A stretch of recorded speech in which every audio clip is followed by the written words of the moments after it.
Samsung टेब ए का भाई stock आ चुका है इम्पोर्टेड में, और आपको ये बॉक्स भी इसके साथ देखने को मिल जाता है। सिर्फ 11,000 में आपको मिलने वाला टैब है ये। इसमें इसकी जानते हैं इसके स्पेक्स वगैरह मुस्तफ़ा इसके स्पेक्स वगैरह बताइए हमारे व्यवर्स को। जी, सैमसंग T387 टैब ए इसे कहते हैं। ठीक है। 2 GB रैम है, 32 GB स्टोरेज है, क्लीन स्टॉक है, 10-10 कंडीशन 10 होती 10 है। कंडीशन में मिल डिस्प्ले जाता भी है आप देख ज़बरदस्त। सकते हैं, बैक भी देख सकते हैं। ठीक है। 5000 mAh इसकी बैटरी है, ज़बरदस्त तो बैटरी है। आराम से 1-2 दिन का बैकअप देता है।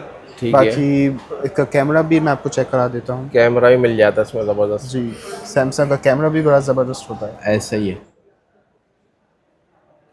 हो बाकी गया। अगर आपने डिलीवरी करवानी है तो ऑल ओवर पाकिस्तान डिलीवरी भी मिल जाएगी। अगर आप ठीक है। कराची में हैं तो कैश ऑन डिलीवरी का ऑप्शन भी मिलेगा। ठीक है, नंबर बताइएगा डिलीवरी करने के लिए। 0323285118 और मेरा वेबसाइट पे कॉन्टैक्ट भी कर नंबर है। सकते हैं। tabarena.pk के नाम से हमारी वेबसाइट है। अगर आप ठीक है। होलसेलर शॉपकीपर हैं तो आपको इंशाल्लाह और भी अच्छे रेट मिलेंगे। स्टॉक अवेलेबल माशाल्लाह है। देखिए स्टॉक भी भरपूर मिल जाएगा आपको इसके अलावा। अच्छा ये एड्रेस भी समझा दिएगा यहाँ का। Star city mall shop number 260 second floor पे हमारी शॉप है। ये टैबलेट आपको ज़रूर बाय करना चाहिए अगर बच्चों ने हल्की फुल्की गेम्स खेलनी है, अगर आपने इसमें ऑफिस वर्क करना है, ऑनलाइन क्लासेस लेनी है, तो सबके लिए आइडियल है ये। ठीक हो गया।